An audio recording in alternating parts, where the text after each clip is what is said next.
से अक्षय मराठे का रुख कर ले तो राकेश त्रिपाठी जी लूंगी आपसे रिएक्शन। कुछ लोग भावना का दुरुपयोग कर रहे थे और कुछ लोग जो है गठबंधन कांग्रेस के विरुद्ध भाजपा, आम आदमी पार्टी और एमआईएम बना रखे। अक्षय मराठे जी, अभी भी फ्री की रेवड़ी का सिलसिला आगे जारी रहेगा क्या आम आदमी पार्टी का?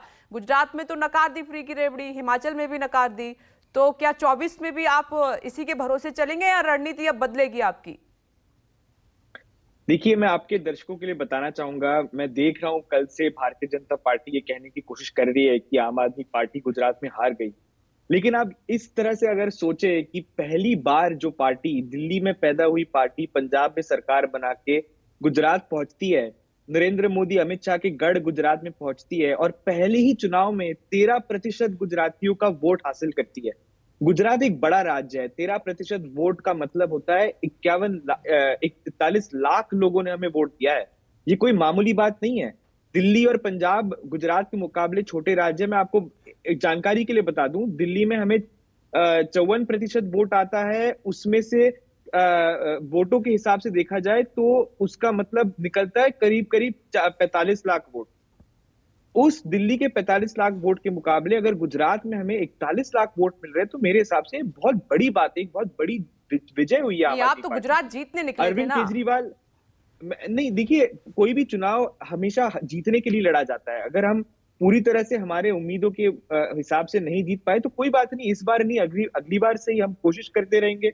लेकिन ये बात बहुत जरूरी है जानने के लिए कि देश की आज आम आदमी पार्टी सबसे तेजी से बढ़ने वाली राष्ट्रीय पार्टी बन के उभरी है और वो भी गुजरात की वजह से आज आम आदमी पार्टी राष्ट्रीय पार्टी बनी है। ये देश के राजनीति के इतिहास में एक बहुत बड़ा मौका है।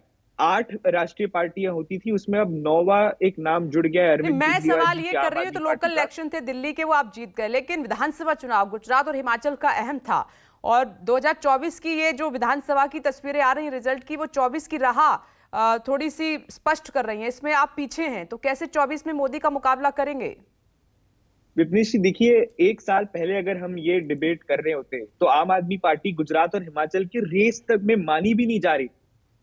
वो आम आदमी पार्टी एक साल के अंदर अंदर रेस में आती है और 13% वोट ले जाती है। कि हमारे लिए एक बहुत बड़ी एक अचीवमेंट मानते हैं हम इसको और इसके ऊपर हम बिल्ड करेंगे। लेकिन इसके अगर गुजरात से बाहर निकल के, जैसे आपने मुझे पूछा कि हमने एमसीडी में तो अच्छा प्रदर्शन कर दिया, अगर आप देखें तो 3 राज्यों के चुनाव हो रहे थे और 3 राज्यों में से बीजेपी केवल एक राज्य में जीत पाई है।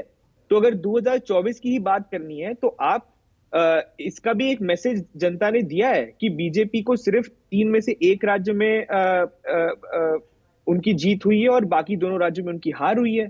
तो क्या ये माना जाए कि नरेंद्र मोदी जी के नाम पे अगर दिल्ली के म्यूनिसिपैलिटी में उन्होंने चुनाव लड़ा और आम आदमी पार्टी उसके बावजूद जीती है, तो इसका मतलब आम आदमी पार्टी ने कहीं ना कहीं नरेंद्र मोदी जी को भी तो हराया है ना?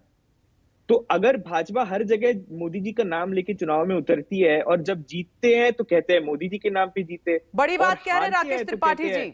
अक्षय मराठे हारते हैं तो कहते हैं कि नहीं, ये तो बस फ्री की रेवड़ी थी। भाई, ये भी तो आप मानेंगे ना, इस हिसाब से तो आपको तीनों चुनाव जीतने चाहिए थे राकेश त्रिपाठी जी, अगर पीएम मोदी का जादू चल रहा है तो।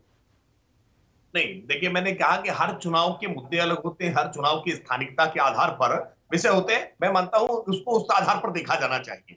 लेकिन अजय उपाध्याय जी ने जिस तरह से अभी कहा कि गुजराती होने के कारण, केवल प्रधानमंत्री होने के कारण गुजरात ने जिता दिया, मैं मानता हूं गुजरात के लोगों की प्रज्ञा पर इस प्रकार के सवाल उठाना, उनकी चेतना पर इस प्रकार के सवाल उठाना, जनादेश का अपमान करना, अब भी सबक न सीखना, यही कांग्रेस पार्टी की दुर्गति का कारण है और यह कांग्रेस पार्टी को समझना होगा।